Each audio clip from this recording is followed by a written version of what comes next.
பல்லவியை காதலித்தேன். அவளை என்னை இப்போவும் மறக்க முடியவில்லை என்று கூறுகிறார் ஜி.எம். குமார். நான் பல்லவியுடன் நிறைய முறை காரில் பாம்பேக்கு சென்று வந்திருக்கிறேன். ஆனால் இப்போது நான் செல்கிறேன், அவள் அவளுடைய கணவரோடு செல்கிறார். நான் பல்லவியை பிரிந்த பிறகு அவள் என்னை பாம்பேக்கு ஒரு முறை அழைத்திருந்தாள். அப்போது கூட நான் என்னிடம் பணம் எதுவும் இல்லை என்று சொன்னேன். ஆனால் அவள் பெட்ரோல் தங்குவதற்கு உள்ளிட்ட எல்லா விஷயங்களையும் தானே ஏற்றுக்கொள்கிறேன் என்று சொன்னாள்.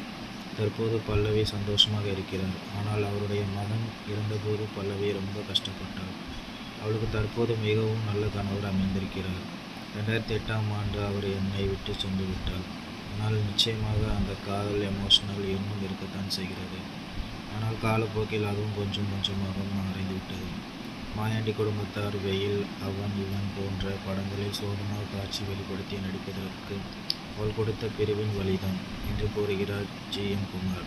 இந்த சேனல் உங்களுக்கு பிடிச்சிருந்துச்சுன்னா சப்ஸ்கிரைப் பண்ணுங்கள், கூடவே பெல் ஐக்கானை கிளிக் பண்ணிக்கோங்க.